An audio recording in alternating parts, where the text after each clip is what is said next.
What's going on YouTube? It's JC here again with another episode with Wedge Concepts. And in this video, I'm going to go over and discuss the psychology behind credit and debt. Okay, so let's get to it.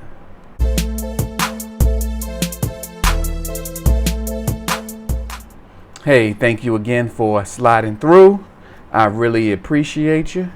So in this video, I decided that I want to kind of tackle the psychology between or behind, credit and debt. Hey, what's going on? I had to interrupt the video to let y'all know about my book, Broke Budgeting. Okay, it's on Amazon. 5 simple strategies. Okay. The link is going to be in the description. Make sure you pick up a copy. I have a Kindle version as well as a paperback. All right, let's get back to your video. I've seen a lot of videos on YouTube. I've read a lot. I've researched, just understanding how credit and debt works, not only from how the wealthy use it, but also how the average person uses it, and someone who has no idea of how they're using it. So I can just get a better idea of how I can kind of put this together, right? So that way I can explain it in such a way, but kind of give some insight as to a different spin to it, okay? So I'm gonna do my best shot, or give it my best shot, and let's see how it goes. So everybody talks about wealth building, but everything that I've done, everything I've researched, wealth is accumulated, of course, through multiple streams of income. Wealth is not built from working a 9 to 5, but wealth, tried and true method of wealth building is through investments. Okay. Now we're talking about, real estate. We're talking about the stock market. We're talking about investing in yourself, investing in a business, investing in other people's business, but some type of investment where this money can grow without you touching it, without you managing it, without you interfering with it. When you're sleeping, it's growing. On the weekends, it's growing. You understand what I'm saying? So, like I mentioned, to get this kind of insight, I've had to research. I've had to read a lot of books, articles. I'm not talking about that get rich quick kind of stuff. I'm not, looking for like a motivational speaker type thing. I do believe that, the way a man thinks, the way he behaves. No, correction. Yeah, the way a man thinks, the way he behaves, the way he acts. So if you don't have the right psychology, the way you treat money and behave with money, the way you act with money is going to determine a lot about where that money goes, if it stays or not. Now, we got to figure out how to leverage debt, because the wealthy, people who understand money, I might even stop using the word wealthy, because it really is a state of mind. But they understand, people who are money conscious. I think I might use that, money conscious. People who are money conscious understand that, you can leverage debt with low interest rates to earn a return on your investment, right? So that's why you'll hear even Donald Trump, I'm the king of debt. You hear people who they love debt because they use debt, which is other people's money, to buy things that bring them money, right? So, and we're not even talking about the tax write-offs, implications that come with that, because that's a whole nother can of worms. But leveraging debt, that's going to be important, okay? You also got to know the difference between good debt and bad debt, right? So most consumer debt is considered bad debt only because it doesn't return any value to you. There's no return on an investment.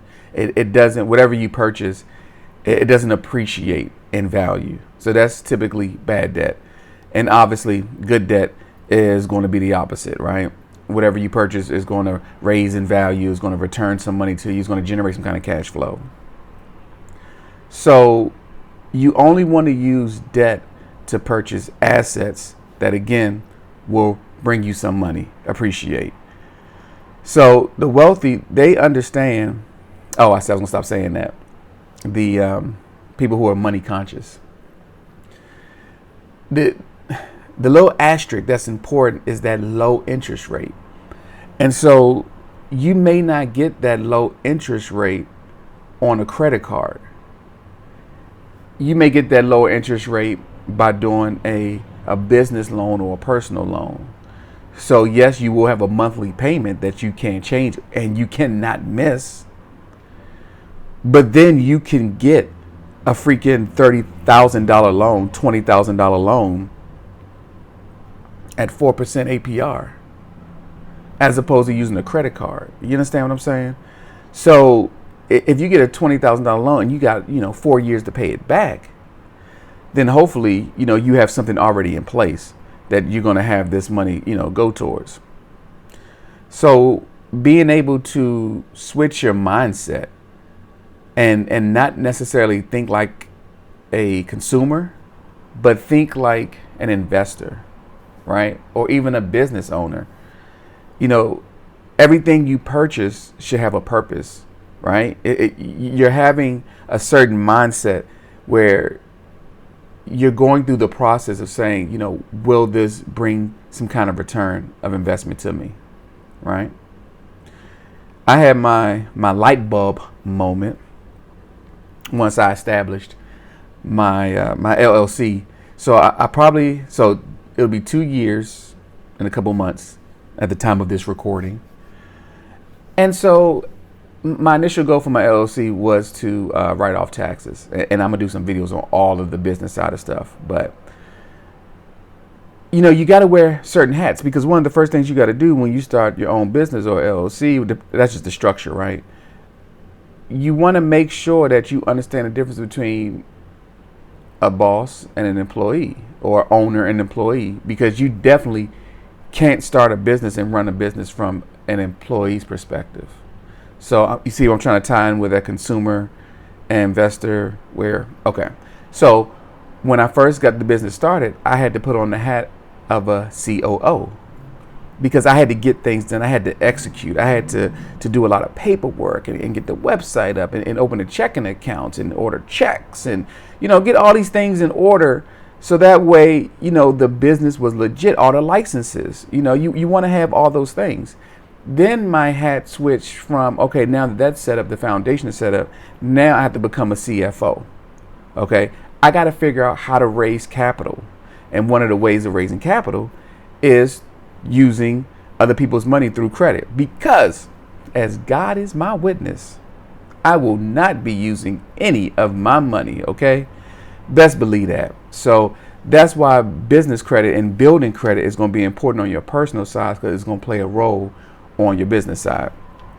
So now that I had that in place, now what if, now that I have the CFO hat on, right? And I'm generating this money for my business, and then that's when the light bulb moment happened. And I was like, okay, wait a minute. What if I treated my personal finances, like my personal books, as a CFO, as a business? And then it just hit me. Then I said, okay, wait a minute. I'm not spending wisely. I can still spend the same amount of money, but now I could spend the money and save at the same time. But again, it goes on from there. Okay, so you got to keep it going. I got my notes here to make sure I don't miss anything, because there's a lot of information I got in here. So we got two types of lending, right? You got your secured and your unsecured. Okay. Now, of course, your secured is going to be backed by some type of collateral, right? It could be your house, a car, savings. It could be an investment account, whereas your unsecured is just basically your personal guarantee that your credit score, that you're a good person, that you're going to make good, on this debt. Now, the great thing about the secured credit or secured loans and lending is that they're going to have the low interest rates. Okay. But the kind of investments that you want to make with this should be low risk. Okay. Because if you mess around and default on one of these puppies, they're going to take your house. They're going to take your car. They're going to liquidate your investments. Your kids ain't going to school nowhere because their savings just got tapped. So when you're doing low risk stuff, and let's say low risk, in my opinion, would be if you already have a house and you're taking out the equity or you're doing a loan against that as your collateral, and you're buying another piece of property, right? Because that's going to grow. And you're leveraging that house to buy another piece of property. Or, you have something, a business that's set up that's already generating revenue. You understand what I'm saying? But that's when you get that low interest rate. So, unsecured. That's just a regular personal loan, business loan. It could even be a credit card. And see, the thing about the credit card is that you got to have the high limits to play this game. But with the credit card, you charge up $10,000 on a credit card in a month, and your minimum balance is like $200. Hopefully, even if you work in a 9 to 5, you could be able to put up, $200 to do the minimum balance. It might even be lower than that, depending on, what kind of credit card you have. But if it's on your personal side, you're using a credit card, you got a personal loan. If you default on it, your credit score is going to drop. And then that's just going to put you in a situation where now you got to go through credit repair. You got to pay them. You got to send letters. You got to do all these things to get your credit back right so you can get more lending, more loans. But if you do it on your business side, now, of course, you can still default on your business side and it'll still affect your personal depending on how you default. But at least on the business side, if you carry that balance, it won't show on your personal. So again, you got $10,000. That I don't know what your utilization is going to be. I don't know how your other credit cards are, but that might, bring you down 20 points. Whereas on the business side, you use those business credit cards, you carry that balance. Your personal side won't even see it. Your score won't even be impacted. You could be having all types of debt on your personal side because you're a business. Businesses carry debt, and it's okay as long as it's the right debt. Okay, is that making sense? All right, and now, Warren Buffett, he has his 2 rules. I'm sure you guys have probably heard of it, which is rule number 1, don't lose your money as far as protect your capital. So that means that if you're going to invest $10,000, you should have things in place that, hey, how can I put this somewhere so that I can protect it? And of course, rule number 2 is don't forget rule number 1. Okay, so protect your capital. Now, I think that, you want to ask yourself, when was the last time you actually used a credit card or you got a loan to purchase something that increased in value? Now, I definitely 100% fan of taking a home equity loan or line of credit and putting it into your kitchen, updating your bathrooms, redoing your basement, because that adds value to your home and it makes your overall quality of life a lot better, right? So I think that's one of those things that you may not be able to see that return, you know what I mean? But I still think that's a good investment. But of course, if you take that money and put it into another property, that's probably even better. But just really think about, when have you purchased something?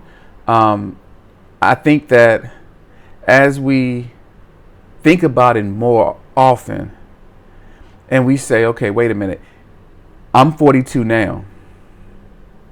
Where do I really want to be at 52? How can I actually retire at 52? Everybody wants to retire early. I don't. I want to keep working for as long as I can because I want to be able to do something that I enjoy. It's not even about making the money or, generating wealth. It's about being able to help people so that they can do it, because I get my excitement and my joy from helping others achieve what I'm currently doing right now. And so I never want to be in a position where, because like I look at YouTube and you have these great folks out there and they have the 2 billion subscribers and they're talking about, being frugal and, doing this and this is how you do it. And it's like, yeah, but you got like 55 million. Like, it's easy for Dave Ramsey to talk about don't use credit. Credit is bad. Such and such. Use everything in cash.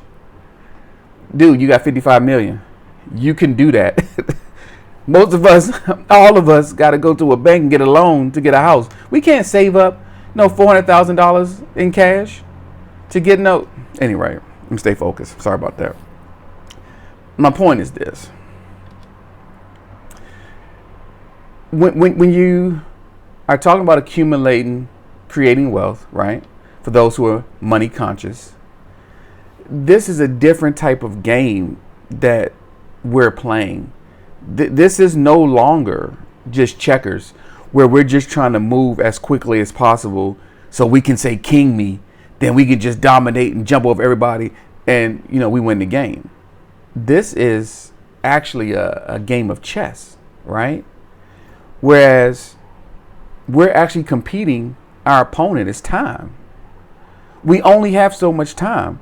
So that means that our moves need to be calculated, right? So let's put it another way. When you move through life, when you look at your finances, when you spend your money, you want to have a goal in mind, right? You want to have your next move already pre-planned. You want to know where you're going to spend your money, how much it costs, where's it going to go, how can I make this money back? You're already thinking 2 or 3 moves ahead before you move, right? Does that make sense? So when you start operating in that arena, now you can kind of take a step back and look at the board. Now you're not rushing. Now you can sit back and analyze and say, okay, wait a minute. If I move here, then, how much time for that? And here, but time is on my side on this one. So let me position here. And if this right here gets taken, that's okay because I got these 2 rooks right here getting ready to make a move. Does that make sense? Hope it does. So that's all I got. Hopefully that makes a little sense. I hope. I really do. But, do me a favor. Do not subscribe. Do not click the like button. But do me a favor. Take this information, use it, apply it, share it with other people. So that way we all can build something great together. All right, let's build something. Talk to you later.